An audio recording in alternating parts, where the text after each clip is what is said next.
Let's talk color palettes. Here's what you need to know when you create a color palette. Most people have a color palette of 2 colors, more or less, depending on how many colors their logo has. But you want some more flexibility and versatility when you're creating designs. And it'll be easier if you have 3 to 5 colors. So here's what you want. Number 1, you want a dark color to use for text. So this is an example, dark color, dark color, dark color. This even counts still as a dark color. This one too.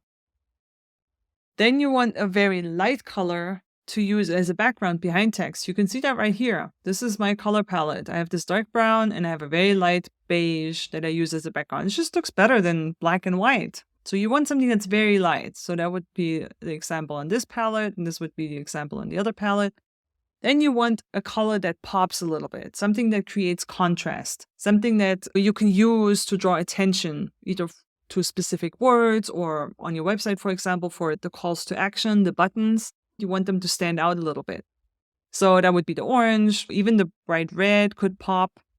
Here, the blues, even the purple can still, if everything else is, brown and blue, the purple will pop a little bit.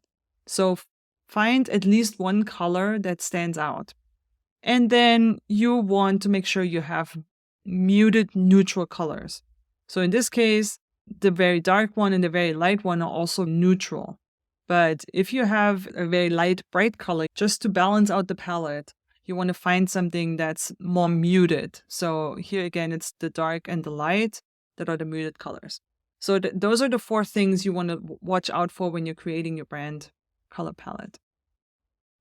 The easiest way usually to create a color palette, something that looks good together, is just finding an image that you really like, something that shows a mood you love, or something that matches your brand persona, and then pick colors from that image. There's a really great tool called coolors.co,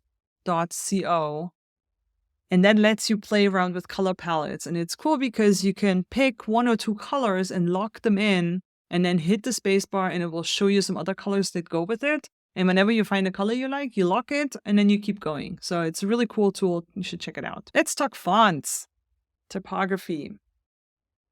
First rule, don't use your logo font anywhere else. If you pick a font for your logo, only use it for the logo. Because if you use it for headlines also, it will water down the logo. The logo doesn't stand out as much anymore. It will just look like another headline somewhere. So that's the first thing I want you to pay attention to. Don't do that. I see that happening sometimes. There are 3 main categories of fonts: serif fonts, sans serif fonts, and then handwritten or calligraphy fonts. Serifs are those little feet on here that you see at the end of the letters. Those are called serifs. So serif fonts have them. Sans serif fonts don't have them. They don't have those little end strokes, right? Sans means without serifs. Each of those give a slightly different character to the font, and with that, to your brand. So serif fonts are more authoritative, they're more professional, institutional. They invoke the weight of history and tradition. They also make long text more legible because they have those serifs. They guide the eye along in long text. It's often used in books if you check, like chapter books. So you use those fonts when you want to invoke the history or the tradition. Like I showed you on the Forza brand, we wanted to go with the tradition. The tradition is a really big thing for this brand. So naturally, we found a font that has serifs as well. My logo also has a serif font. Now, sans serif fonts, on the other hand, are more contemporary. They were created with computers much later. They're more youthful, more modern, more accessible, a little more cutting edge. They're better for screens, although nowadays we have such high resolutions that it doesn't really matter anymore. And they're often used on signs and maps because they're very easy to read and you can make them really big and they look good. And then the third one is handwritten and calligraphy fonts. They're more feminine, more handmade looking, more creative looking, more personal touch, right? They're really good visual contrast to serifs and sans serifs, but they can also be less legible, especially when you go into the curly fonts. So you want to make sure that you can still read them. Only use 1 to 3 words at a time.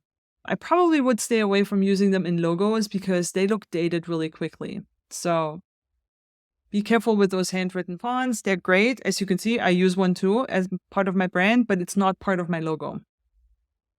Another thing you never want to do is you don't want to use any pre-installed fonts on your computer for your brand fonts. Don't do that. Don't use caps on handwritten and calligraphy fonts either. Don't do that. Okay, those are rules. And especially stay away from Papyrus and Comic Sans. If nobody has ever told you that, this is your warning. Don't do that. So this is how you use them together. You have your headline font. In my case, this is for my brand. This is a handwritten font. But like I said, just 1 or 2 words, okay? They just bring attention to something. And then I have a sub-headline font that I use on occasion. And then I have copy text font. That's very easy to read, super simple, nothing fancy. And you use them together for visual hierarchy in your designs. You don't need 3 different fonts, but having at least 2 is a good idea. Just makes your designs more interesting, makes them more visual appealing. And just like with the colors, it just gives you more flexibility.